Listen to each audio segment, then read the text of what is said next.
Every morning for more than 120 years, the Neosho National Fish Hatchery has opened its gates to the public.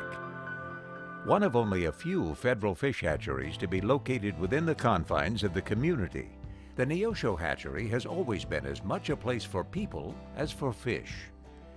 Since being established by an act of Congress on October 2, 1888, the NNFH has been a popular place for residents of the town. It has also been a must-see local attraction for visitors to the city. And over these 120 years, visitors have come from around the world. In the very early days, visitors strolled through the spacious grounds amid an almost park-like environment in what was a more gentle era. This is a look at Neosho's most famous native son, Thomas Hart Benton, one of America's most well-known artists. Even after he left Neosho and moved into the artistic communities of the world, Benton did not forget his days at the hatchery. He recreated his memories of it in this 1912 painting, entitled, appropriately enough, The Fish Hatchery, Neosho. Although the hatchery had a park-like quality for many years, it is today, and always has been, a working facility. Raising fish for release into the wild is the traditional role of the hatchery. And although many things have changed on the surface, the original purpose has remained the same for more than 120 years. The hatchery was established on its present site because of the availability of pure, clean spring water and the nearby railroad. No longer part of the operation, the railroad did play a major role in the early days. For several years, fish were shipped from Neosho across the country aboard rail cars. As these specially equipped fish cars rolled down the track, fishery managers tended to cargo, a very fragile cargo, working to keep the holding tanks filled with fresh cold water and sufficient oxygen. At the end of the rail line, the fish were unloaded and then transported in a variety of ways to their final destinations.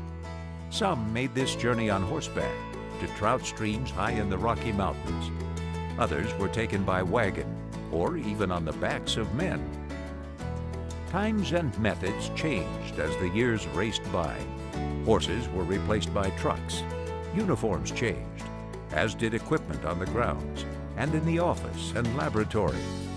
But almost since opening day, no matter what was going on at the hatchery, the employees had visitors standing by to watch what they were doing. And no matter what activity was taking place, it had something to do with fish. On Fishing Derby Day, all eyes and all hooks are focused on the hundreds of elusive trout turned loose for the benefit of the children. Kids, more than any other group, have been the greatest fans of the Neosho National Fish Hatchery. For many years, Fishing Derby Day was one of the highlights of the summer. In 1991, this old tradition was revived, and each June, hatchery employees schedule a fishing derby for the kids. The revival of the derby has been a big success, attracting hundreds of youngsters. The kids have a great time on Derby Day, but no matter how many fish they catch, there are still plenty of rainbows left. Over the years, the United States Fish and Wildlife Service has begun using federal fish hatcheries as wonderful management tools in its focus on the recovery of endangered species. As nature is thrown out of balance, whether it is due to pollution, overfishing, installation of dams, or other factors, hatcheries step in to assist in putting it back in balance through production of endangered species. Neosho is an ideal station for this work because of the many different rearing units and the water temperatures which exist here.